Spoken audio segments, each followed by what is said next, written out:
Saudara-saudara, jalan spiritual yang pertama adalah ritual suci.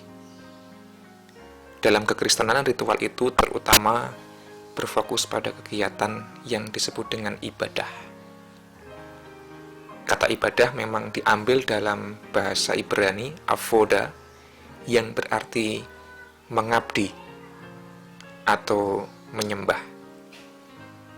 Dalam bahasa Yunani ada kata liturgia yang berarti melayani bersama-sama. Jadi liturgi maupun ibadah adalah dua kata yang serupa. Artinya menyembah, mengabdi, melayani. Siapa yang dilayani, tak lain dan tak bukan adalah Tuhan Allah. Maka saudara-saudara, orang Jawa memiliki kata sembahyang yang menurut saya itu relevan dengan kegiatan ritual ibadah.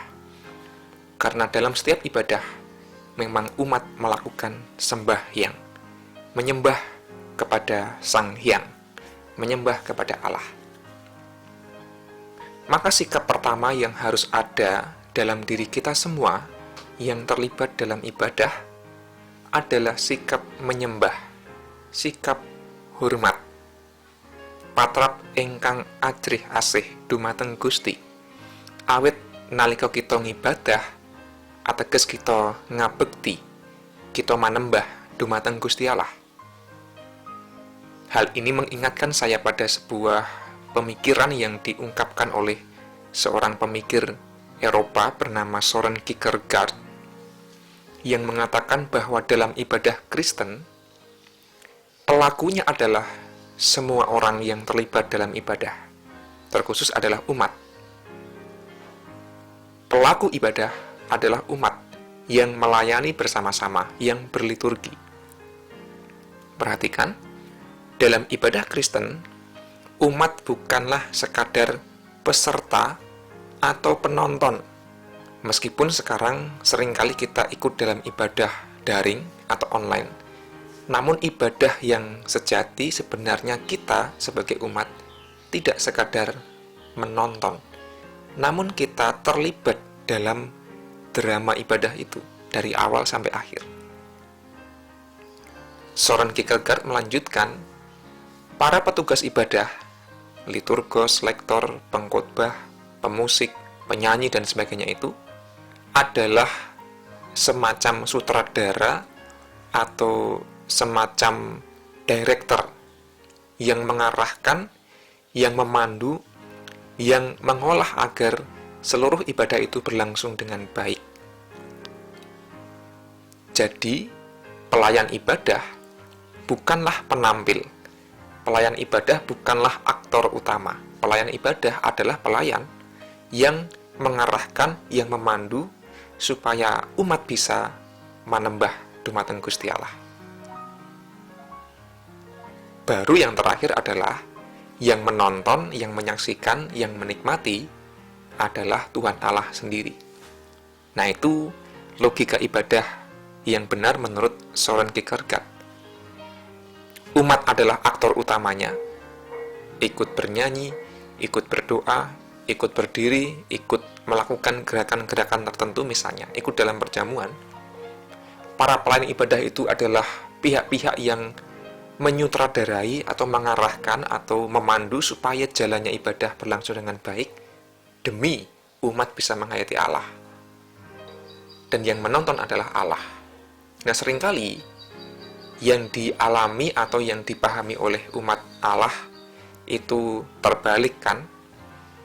Kalau ibadah itu ya aku sebagai umat datang minta dilayani.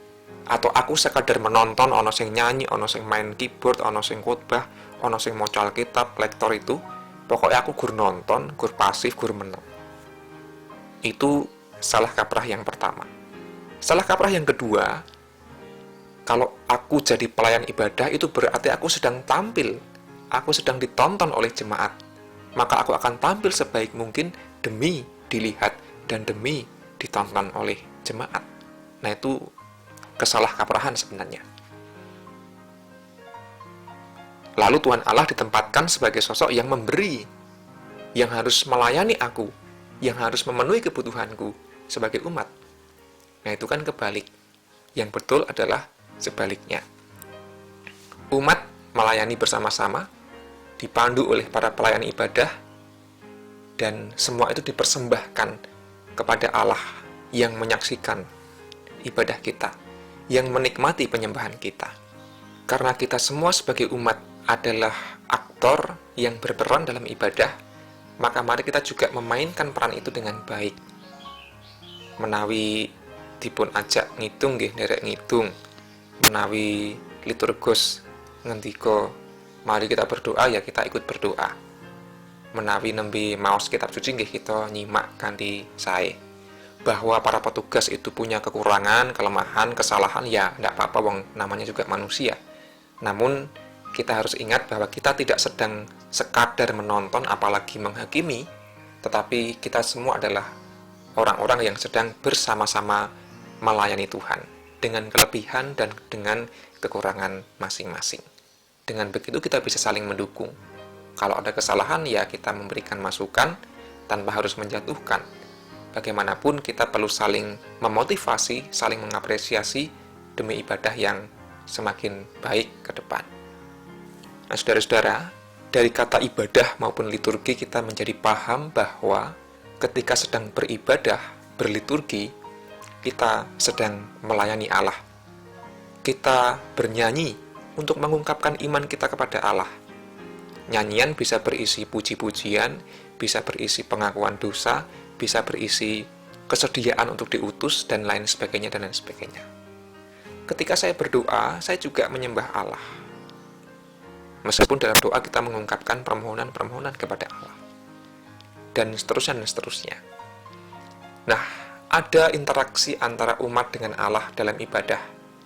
Dan sebagai para pelayan ibadah, memiliki tanggung jawab yang tidak ringan. Mengapa? Karena harus menolong umat menghayati Allah dan harus menjadi jembatan bagi Allah untuk memberkati umat. Kalau misalnya saya seorang organis atau song leader, ya bagaimana saya bisa memainkan musik dan menyanyikan lagu itu bukan demi supaya suara saya terlihat merdu dan saya bisa pamer, namun saya menolong umat menyanyikan lagu yang indah itu supaya bisa menyembah Allah. Atau kalau lagu yang dinyanyikan syairnya adalah berisi firman Allah, saya membawakan lagu, musik maupun nyanyian itu supaya jemaat bisa mendengarkan suara Allah itu. Bukan suara saya pertama-tama, bukan kemampuan saya bermain musik yang canggih misalnya. Tetapi apakah lagu itu bisa menolong umat sembahyang? Menolong umat beribadah, menolong umat mengabdi, menolong umat berliturgi. Kalau saya seorang pengkhotbah, pertama-tama bukanlah pamer kemampuan saya berkhotbah, tetapi apakah firman Allah bisa tersampaikan melalui khotbah itu. Ketika saya misalnya seorang lektor membaca Alkitab, bukan pertama-tama supaya saya pamer kemampuan membaca dengan baik dan benar, tetapi apakah saya membawakan pembacaan itu supaya umat Allah bisa mengerti, supaya firman Allah bisa tersampaikan. Bukan berarti kemudian kalau kita menjadi pelayan ibadah, kita lalu sembarangan saja. Justru karena kita berperan sebagai sutradara, sebagai pemandu, director, kita harus persiapan dengan sebaik-baiknya. Karena peran kita adalah peran yang kunci. Namun motivasinya bukanlah demi saya dilihat, demi saya tampil, melainkan demi Tuhan yang kita sembah. Bukankah dengan demikian kita perlu mempersembahkan juga kehidupan dan kemampuan kita dalam rangka ibadah itu? Nah, saudara-saudara, akhir-akhir ini ibadah kita semasa pandemi dilakukan di keluarga, barangkali tidak ideal ataupun tidak sama dengan kebiasaan yang sudah beratus maupun berpuluh-puluh tahun. Namun yang namanya ibadah tetaplah ibadah dimanapun kita berada. Itulah kesempatan di mana kita bisa mengungkapkan iman kepada Allah. Maka mari kita tetap melaksanakan ibadah dengan sebaik-baiknya, diawali dengan niat hati yang tulus untuk menyembah Allah. Hanya dengan jalan demikianlah ibadah kita menjadi ibadah yang benar. Selamat beribadah, Tuhan memberkati. Amin.